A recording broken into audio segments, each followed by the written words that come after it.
E lá vai a nossa aula número 5, que é a evolução histórica dos jardins.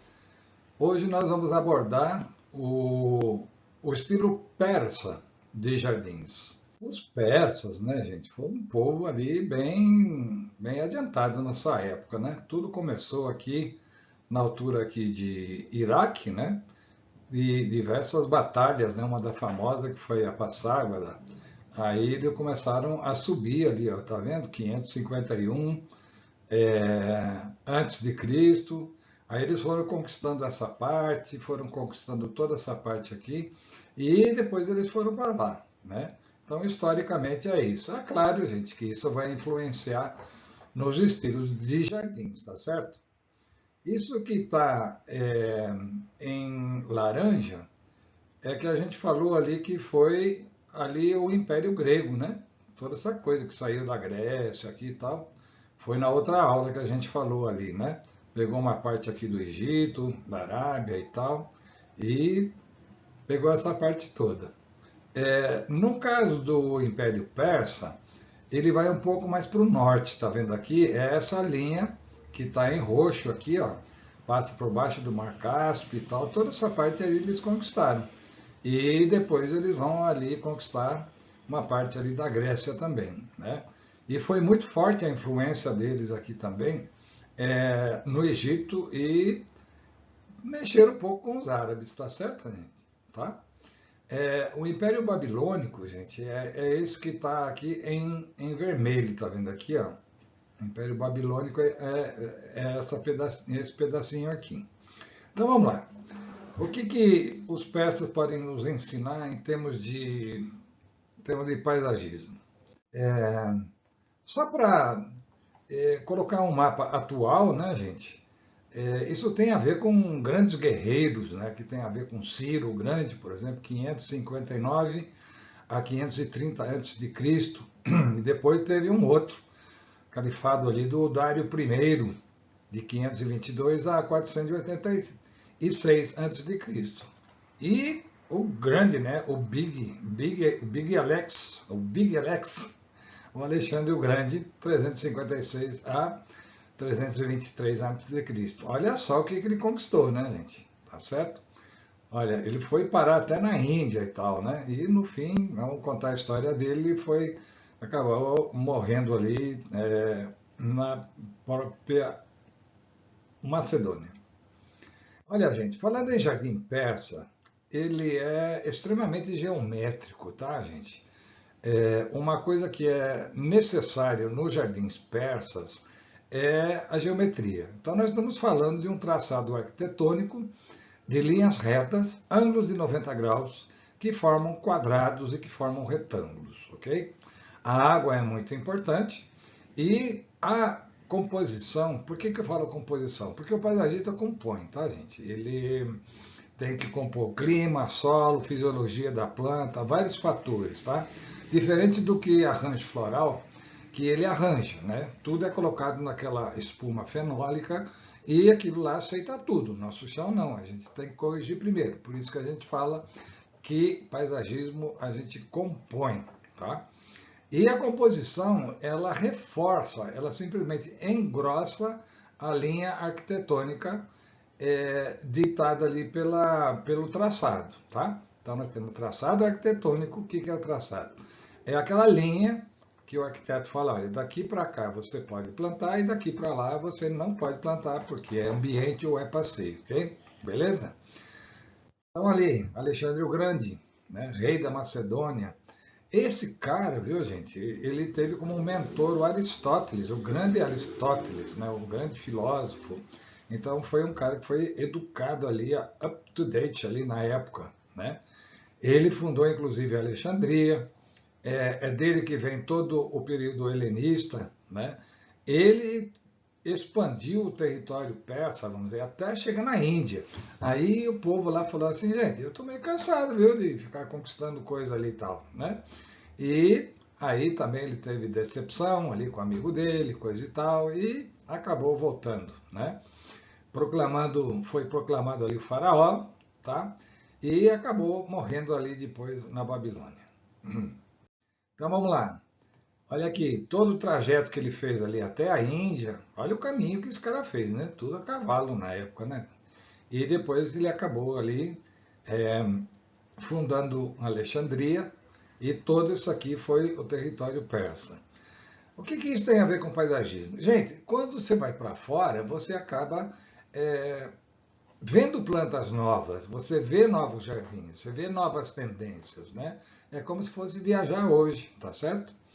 Então, aqui nós vemos ali também, é dessa época também, gente. Eu pensei, olha só que coisa curiosa. Eu pensei que só dois carinhas é que tinham falado assim, não existe todos esses deuses, não. Porque, gente, todo o Mediterrâneo era politeísta, tá certo? Muitos deuses, vários deuses, tá?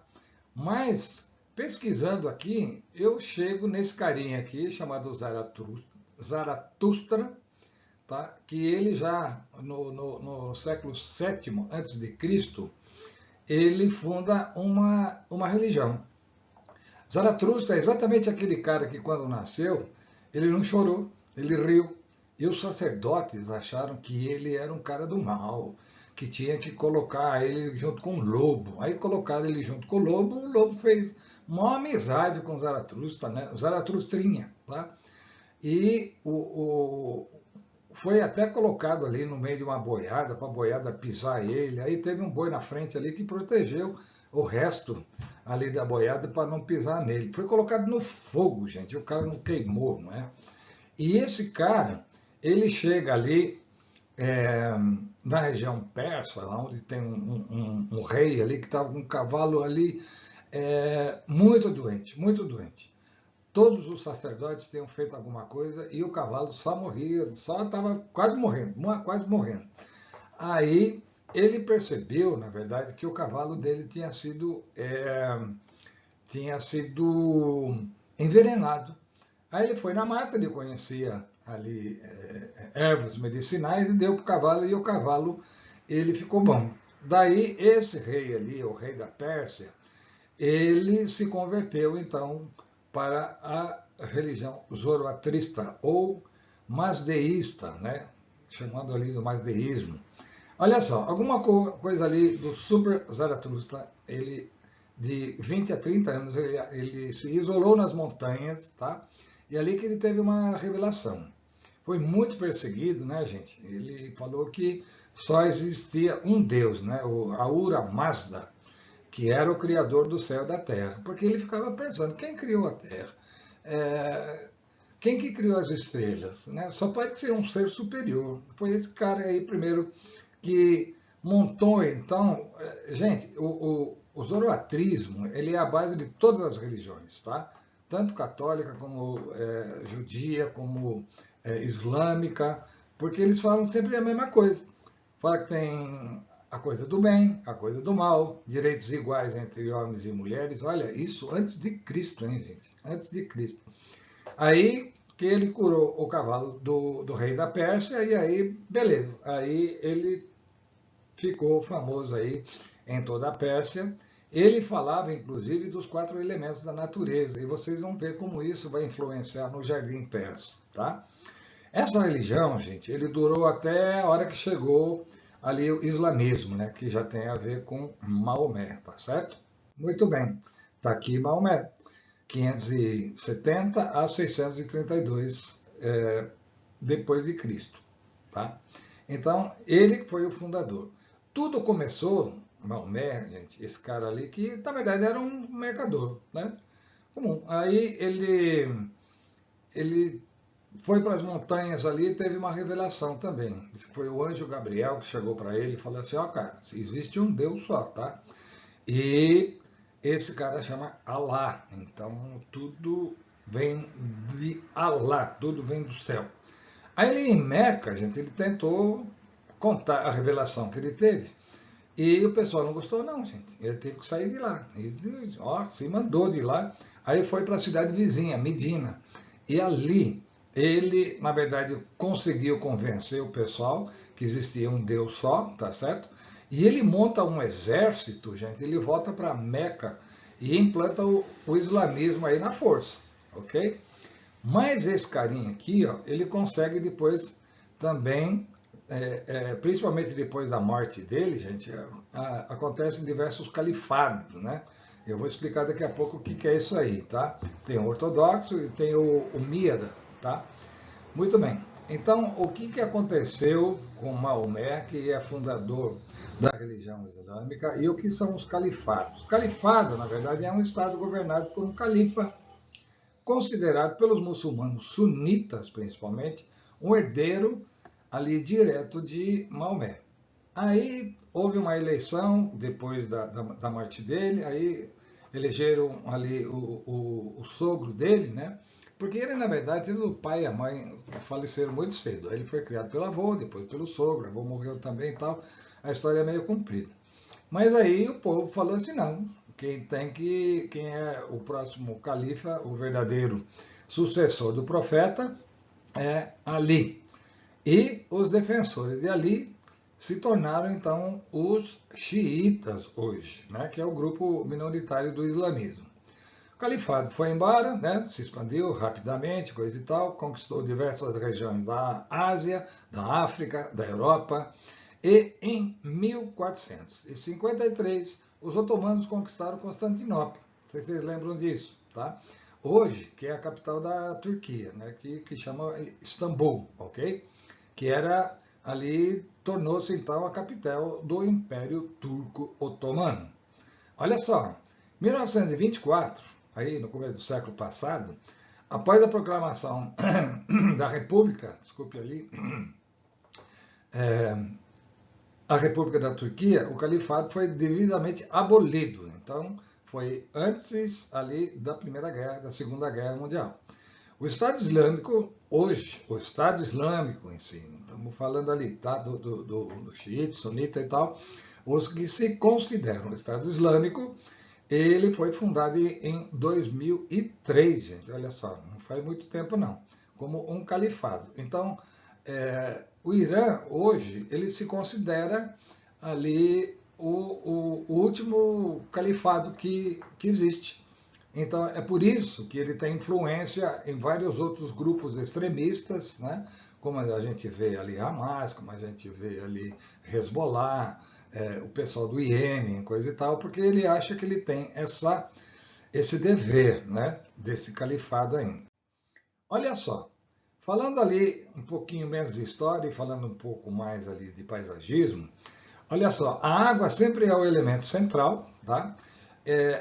É obrigatório no estilo persa, gente, essa canaleta em cruz, onde a água passa, tá certo?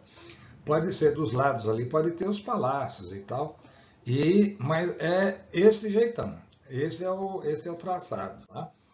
E exatamente como Zaratustra dizia, né?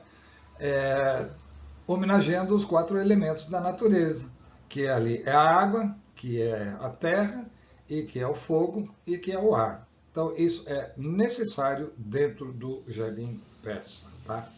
Aliás, o islamismo, gente, ele proíbe linhas orgânicas, tá? No jardim. Você não vai ver o jardim islâmico com linhas orgânicas, amebas, tipo Burle Marx, essas coisas, jardim inglês, não. Tudo é geométrico, tudo tem que obedecer os 4 elementos da natureza. Olha só,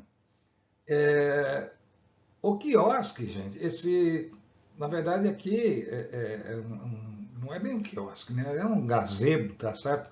Extremamente bem ornamentado, como é costume islâmico. Ele é um sucesso no jardim, claro que é um sucesso, porque logo depois que você terminou de fazer o jardim, você já tem sombra, olha aí, né? Por isso que pérgolas, quiosques e tal sempre vão ser sucesso nos projetos de paisagismo. O que eles resgatam também, lembra lá do Egito, que tinha lá os patinhos, né? Pavão, essas coisas e tal, aqui o pavão. E então o cenário deixa de ser estático, tem movimento lá dentro, né? E isso é um outro resgate, vamos dizer assim, do jardim persa. Olha aqui, tem muito jardim persa, gente, que foi tombado pela Unesco, tá? Esse é o jardim lá de Irã mesmo. Lembra daquela guerra passa-água, não sei o que lá, o palácio? Então, ele está tombado pela Unesco como patrimônio mundial. O Jardim Shellen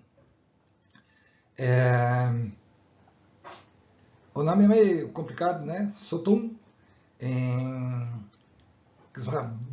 Xavim, Irã. Nossa Senhora. Esse palácio também, né, gente? Ele também é tombado pela Unesco e tem esse jardim típico estilo persa mesmo, né? Lembra daquele quadrado. Olha outro ali que foi tombado pela Unesco, o Jardim de Fim e Kashan, no Irã também, né? Lembra-se que nós estamos falando do Jardim Persa e em Guazin também, no Irã, o Jardim de Irã, outro palácio também. Você pode ver que tem esses arcos, são bem típicos ali, tipo persa, né? E já dá para ver aqui, né, gente, as tamareiras, tá certo? E os bordados, tá certo? O que repete, engrossa mais ou menos o traçado arquitetônico. Há outro jardim tombado pelo Lesco. Dom Lataban, no Irã também. Olha aqui, ó. Esse é o grande eixo. A água deles é muito importante, né, gente? É um dos elementos. Água, terra, fogo e ar. Lembra os 4 elementos? E aqui estão os pinheiros, que é bem característico ali do Irã, Iraque hoje, onde esse pinheiro se exibe. O mausoléu do imperador mongol, porque, veja bem, os persas não foram para o lado ali da Índia, mongol e coisa e tal, então existe até uma influência dos mongóis que acabaram também partindo para a mesma crença.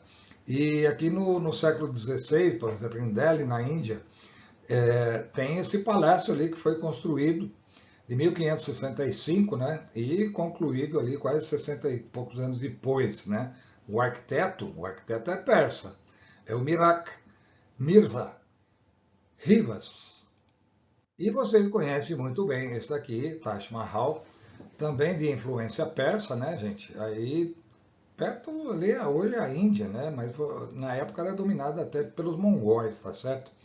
E ali Shah Mahal, ele monta ali em favor, vamos dizer, em homenagem, em amor à esposa dele, Muntar Mahal, ele monta ali o seu mausoléu, né? Essa história é bem comprida e tal, mas aqui você vê do lado aqui também bordando, desses lados aqui, você vê o Taxus Bacata, né, topeado aqui e tal. Há uns 10 anos atrás ela foi totalmente revitalizada, está muito bonita. Vale a pena uma visita em Agra, na Índia, Taj Mahal. Também tombado pela Unesco. E as plantas mais utilizadas? Gente, as plantas mais utilizadas, lima da Pérsia. Lembra? Lima da Pérsia? Olha aí, ó. Com vodka, então, fica uma delícia. A gente não pode falar isso aqui, não pode. É a fruta, lima da Pérsia, o citrus, né? Olha, outra coisa ali também, as plantas mais comuns, né? Isso aqui, por exemplo, são os campos de rosa lá em Esparta, hoje, Turquia, né? É a antiga Pérsia, né? Tá certo? Lembra que a capital é Istambul. A tulipa, né? Também é daquela região ali, ó. Ué, a tulipa não é holandesa? Não é não, gente, não é holandesa não. Ela é originária ali. Hoje, por exemplo, ali seria Turquia praticamente, né? Irã, Iraque, Turquia, por ali. Tem uma palestra que fala só como essa tulipa foi parar nas dunas não, nos polders holandeses. No outro curso eu falei dunas holandeses, não, são nos polders holandeses, né? Ali, como a tulipa foi para lá. E os dois irmãozinhos dela, que é ali o Narciso e o Jacinto. O Narciso, eu já falei, gente, ele tem esse nome porque é uma planta que olha para si, né? Ele está sempre com a cabeça meio baixa, assim, olhando para ele. Eu sou lindo, lindo, lindo. Lembra de Narciso, que você achava lindo? Depois que você viu espelhado ali na água, ele viu que ele era mais feio que bater na avó doente. Essa história de Narciso. Tá aí. E os jacintos, que são extremamente perfumados. Outra planta muito comum, que é originária de lá, são as prímulas. Tá aí. E tem os jasmins, né? Esse aqui é o grande florum, da onde é tirado também muitos perfumes, né? Perfume de jasmim. Aliás, os persas ganharam bastante grana ali, tirando essências, né, perfumosas ali das flores, tá? Outra planta também muito comum ali é o Humus minor. A variedade é Boissieri. E ela dá essa florzinha ali, ó, uma planta também praticamente desértica, né? E outra planta muito bonita, ali do lado de cá nós temos a parótida pérsica, é uma árvore ali tipo é, de folha caduca, né? Ele se comporta praticamente aquele liquidâmbar ali do Canadá, né? Então, no outono ele fica com a folha toda vermelha, cai a folha e depois na primavera vem a folha verdinha, bonitinha, e depois verde escuro no verão, e depois no outono começa todo o ciclo de novo. Outra árvore muito comum de se ver ali naquela região é o Acer velutinum. Lembra um pouco ali também a bandeira, a folha da bandeira do Canadá, né? Mas só que o Canadá é liquidâmbar e esse daqui é um Acer, ok? Olha só, o Calotropis procera, gente, a gente chama aqui de bombardeira. É porque ele tem essa cápsula, né, gente? E dessa cápsula sai uma paina, assim, parece que se explode, assim, parece que é uma bomba, tá? Temos ela aqui também nascendo na Caatinga, viu, gente? É, tem já ela, já foi ali implantada aqui no Norte e Nordeste, no Agreste, aí ele está indo muito bem, inclusive. Outra planta ali muito comum é um tipo de jacarandá, só que é a da Albergia sisu. E ele tem essas sementes essas sementes aladas, tá? E olha a madeira que bonita, né, gente? É uma madeira que lembra o jacarandá da Bahia mesmo. Outra planta ali desértica nativa de lá. A tulipa, como já falei para vocês, principalmente essa Skerk, ela também, outras tulipas nasceram todas dessas daqui, que é uma tulipa pioneira, e outra Erindino giganteum, é uma planta que tem uma textura totalmente diferente. Vocês estão vendo ali, ó?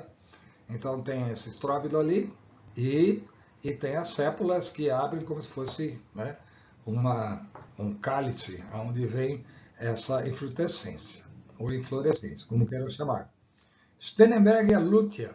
Lembra um pouquinho também uma planta bulbosa, que é o crocus, né? Também é nativo de lá. Ó. Também é nativo de lá. Muito bem. Então, para não esquecer nada e resumir tudo, o Jardim Persa exige que o traçado arquitetônico seja em cruz, tá? Onde tem a água passando, exatamente para homenagear os 4 elementos da natureza, como já dizia Zaratustra. O estilo é bem formal, as linhas são retas, ângulos de 90 graus, né? E a composição, ela acompanha o traçado. Uma técnica que a gente chama de bordadinho, tá? É que não tinha pingo de ouro na época, você entendeu? Por isso que eles estão ali bordando com pinheiros e outras plantas que vocês acabaram de ver, tá? Eles que inventaram, na verdade, esses gazebos, né? Resgatam novamente daquele estilo egípcio ali os marrecos, né? Que vinha lá de Ceilão, o pavão da Itália. E uma coisa importante, né, gente?